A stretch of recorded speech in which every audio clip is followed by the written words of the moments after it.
మండుతున్న ఎండలు, మోగుతున్న danger bells, దాడులు చేస్తున్న శునకాలు, భయభ్రాంతుల్లో ప్రజలు.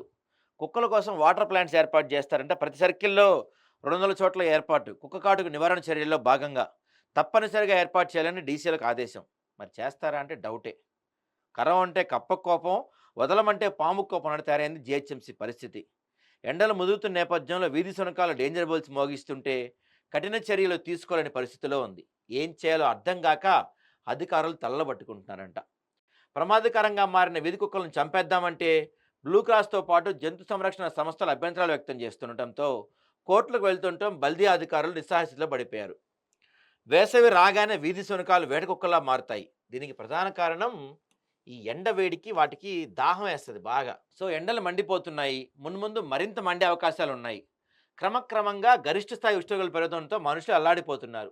పెరుగుతున్న ఉష్ణోగ్రత వీటి కారణంగా వీధి కుక్కల పరిస్థితి ఇంకా ఎక్కువ అయిపోద్దంట. ఎండలు మండిపోతున్నప్పుడు సకాలంలో ఆహారం లభించక, తాగునీరు దొరక్క కుక్కలు ఇరిటేట్ అయినప్పుడు రాకపోకలు సాగించే మనుషులపై దాడులు చేస్తాయి. అందుకని వాటి కోసం ఒక వాటర్ ప్లాంట్స్ పెడుతున్నారంటండి. మండే ఎండల వల్ల అవి డీహైడ్రేట్ అయిపోతాయి.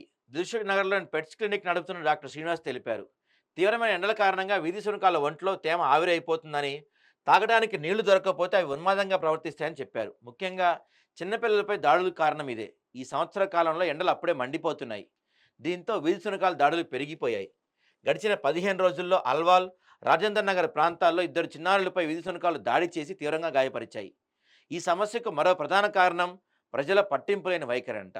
ఇళ్లలో మిగిలిన ఆహార పదార్థాలను చాలామంది చెత్తకుండీల వద్ద వేస్తున్నారు. ఫాస్ట్ ఫుడ్ సెంటర్లు, హోటల్లో మిగిలిపోయిన చికెన్, మటన్ను చెత్తకుండీలో పడేస్తున్నారు. ప్రధానంగా బస్తీల్లో ఇలాంటి దృశ్యాలు కనిపిస్తున్నాయి. ఈ ఆహారం తినడానికి వీధి కుక్కలు గుంపులుగా అక్కడ చేరుతున్నాయి. కానీ తాగడానికి నీళ్లు దొరక్క అవి పిచ్చిగా ప్రవర్తిస్తున్నాయి. గతంలో జీహెచ్ఎంసీ వీధి శునకాలను పట్టుకొని చంపే ప్రక్రియ అమలు చేయది. అయితే దీనిపై బ్లూ క్రాస్, జంతు ప్రేమికులు కోర్టుకెళ్లారు. వీధి కుక్కలను చంపటం అమానవీయమని పేర్కొన్నారు. కోర్టులు వీధి కుక్కలను చంపొద్దని ఉత్తర్వులు జారీ చేశాయి. అయితే వాటి పెరుగుదలను కట్టడి చేసేందుకు కుటుంబ నియంత్రణ ఆపరేషన్లు చేయాలని సూచించారు. కానీ సిబ్బంది కొరత, నిర్వాహకుల అలసత్వంతో ఈ ఆపరేషన్లు ఆశించిన స్థాయిలో సాగటం లేదు. ఫలితంగా వీధి శునకాల సంఖ్య ఏటేటా పెరుగుతున్నదంట. అబ్బా! ఇది చూడండి, లాస్ట్ ఇయర్ 13 మంది పిల్లలు చనిపోయారంటండి వీధి కుక్కల దాడిలో.